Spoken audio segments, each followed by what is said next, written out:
یہ تو دو ٹانگوں والے کی بات. چلے میں قرآن سے دو ٹانگوں والا کتا دکھاؤں اگر آپ سننا چاہتے ہیں, ورنہ سینے میں تو ہے, لے کے چلا جاؤں. جناب موسیٰ کے دور میں ایک شخصیت ہے جس کا نام ہے بلعم بن باور. یہ اس دور کا اتنا متقی اور پرہیزگار تھا کہ اس کے پاس اسم اعظم, جس کے پاس اسم اعظم ہو, کوئی معمولی ہستی تو نہیں نا. اس کا کمال یہ تھا کہ یہ اسم اعظم سے توسل کرتا تھا رات کو, اور جو بھی مسئلہ ہوتا تھا اس کا حل اسے خواب میں مل جاتا. جناب موسیٰ نے جب اس کی وادی کی طرف لشکر کشی کرنا چاہی تو اس کی قوم آئی اس کے پاس. توجہ رکھیے گا میری طرف, ان کی توجہ وہاں ہے, آپ کی یہاں ہونی چاہیے. جناب موسیٰ نے جب اس کی قوم کی طرف لشکر کشی کرنا چاہی, قوم آئی اس کے پاس آئے گا, تو بڑا متقی, بڑا پرہیزگار, صاحب اسم اعظم, تو جناب موسیٰ کے لیے بد دعا کر, تیری تو دعا رد ہوتی نہیں. بلعم بن باور نے کہا اچھا میں رات کو مناجات کروں گا, پھر جو جواب آئے گا تو میں بتا دوں گا. اس نے رات کو اسم اعظم کے وسیلے سے دعا کی. اسے خواب میں وحی ہوئی, خبردار موسیٰ میرا نبی ہے, اس کے خلاف جانے کا سوچنا بھی مت. یہ صبح کو بیدار ہوا, اس نے قوم کو کہا بھئی نہیں, اللہ نے منع کر دیا کہ میں موسیٰ کے خلاف نہیں جا سکتا. قوم نے کہا یہ ایسے نہیں مانے.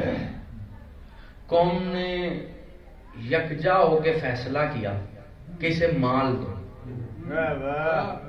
اب روز اس کے گھر کوئی تحفے لے کے آ رہا ہے, کوئی قائد اعظم کی گڈیاں لے کے آ رہا ہے. اس وقت کا جو قائد اعظم تھا, نوٹ سمجھ رہے ہیں نا بات, مال آ رہا ہے, تحائف آ رہے ہیں, کھانے آ رہے ہیں, رزق آ رہا ہے.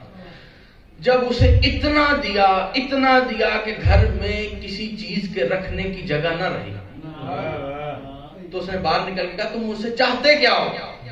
کہ بس وہی موسیٰ کے لیے بد دعا کر. اس کا مطلب مال ملنے سے بڑوں کا ایمان خراب ہو جاتا. میں کہہ گیا ہوں جو میں نے کہنا, مال ملنے سے.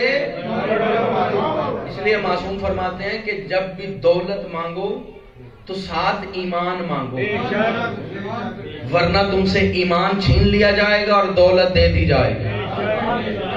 اب اسے اتنا مال دیا کہ اس کا ایمان ہو گیا کمزور.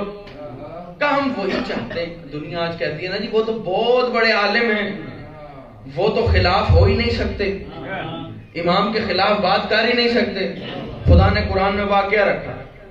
اب اتنا بڑا صاحب اسم اعظم ہونے کے بعد اس نے کہا اچھا تم نے اب اتنا کھلا پلا دیا ہے کہ میں رد نہیں کر سکتا. یہ جملہ تبدیل کرو, تم نے اتنا حلوہ دے دیا ہے, اب تمہاری بات ٹالوں تو ٹالوں کیسے؟ چلو میں رات کو پھر خدا سے دعا کرتا ہوں. کہ نہیں, تجھے دعا کی ضرورت کیا ہے, تیرے پاس اسم اعظم, تو ڈائریکٹ جا اور بد دعا کر.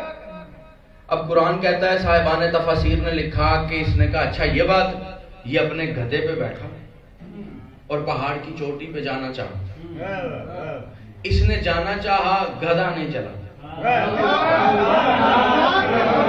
میں قربان جاؤں جو ابھی بھی خاموش, میں آسان کروں, جو دیر سے سمجھتا ہے وہ نہیں ہلا.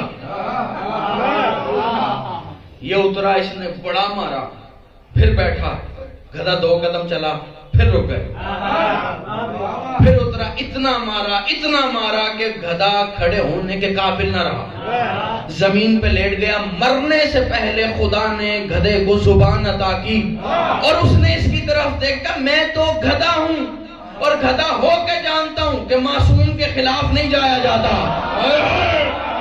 سلامت رہے آپ سلامت.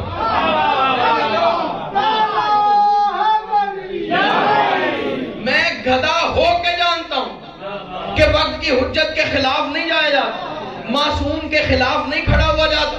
تو انسان ہو کر نہیں سمجھ رہا ہے. قرآن کہتا ہے یہ گدھا جو معصوم کے خلاف نہیں گیا یہ جنتی ہے. جاگنا میں بڑی بات کرنا جا رہا ہوں, یہ جنتی ہے. کیا اس گدھے نے نماز پڑھی تھی, حج پہ گیا تھا, کوئی روزہ رکھا تھا, جناب موسیٰ کا کلمہ پڑھتا تھا؟ نہیں. کام کیا کیا کہ حجت کے خلاف نہیں گیا. حجت کے خلاف نہیں گیا، حجت کے خلاف نہیں گیا. قرآن کہتا ہے یہ گدھا جنتی ہے، اس لیے کہ وقت کی حجت کے خلاف نہیں گیا. پھر وہی قرآن کہتا ہے یہ جو